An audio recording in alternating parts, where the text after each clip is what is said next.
સ્વામિનારાયણ, પરમ પૂજ્ય શાસ્ત્રી સ્વામી જનાર્દન સ્વામી, પરમ પૂજ્ય શાસ્ત્રી સ્વામી અનિલદાસજી સ્વામી, તેમજ મારા વાલા વિદ્યાર્થી મિત્રોને હસ્તી જય સ્વામિનારાયણ.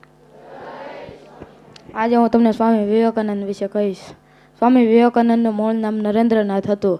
તેમનો જન્મ કોલકાતાના કાસ્ત કુટુંબમાં 12 જાન્યુઆરી 1863ના રોજ થયો હતો.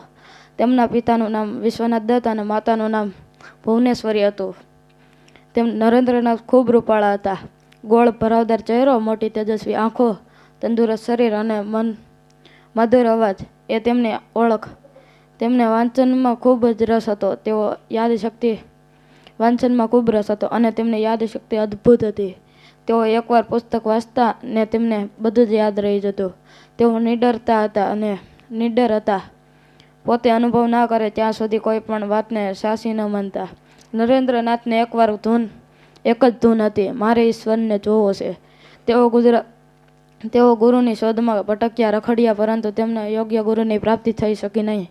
અંતે તેમને રામકૃષ્ણ પરમહંસ મળ્યા, જેમાં તેમને સાચા ગુરુને ઝાંખી અનુભવે. માત્ર 23 વર્ષની ઉંમરે તેમણે ભગવો રંગ ધારણ કર્યો અને સંન્યાસી બની ગયા. સંન્યાસી બન્યાની સાથે જ તેમણે રામકૃષ્ણ પરમહંસ દ્વારા નવું નામ મળ્યું, સ્વામી વિવેકાનંદ. 30 વર્ષની ઉંમરે સ્વામી વિવેકાનંદ અમેરિકાના શિકાગો શહેરમાં ભરાયેલી ધર્મ પરિષદમાં હાજરી આપી અને સમગ્ર ભારત દેશનું પ્રતિનિધિત્વ કર્યું. તેમણે પોતાના વાણી દ્વારા પોતાનો પરિચય આપ્યો અને માત્ર અમેરિકાના જ નહીં પરંતુ સમગ્ર વિશ્વને ભારતીય સંસ્કૃતિનો પરિચય કરાવડાવ્યો. જ્યારે તેઓ અમેરિકાથી ભારત પરત આવ્યા ત્યારે લોકોએ તેમનું ઉમળકાભેર સ્વાગત કર્યું.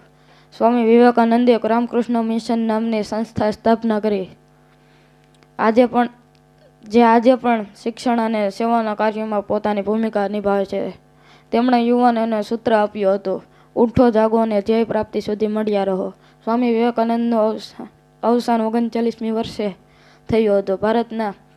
ભારતની સનાતન સંસ્કૃતિને સમગ્ર વિશ્વમાં ફેલાવનાર આ સંતોને કોટી કોટી વંદન. અસ્તુ. જય હિન્દ, જય ભારત.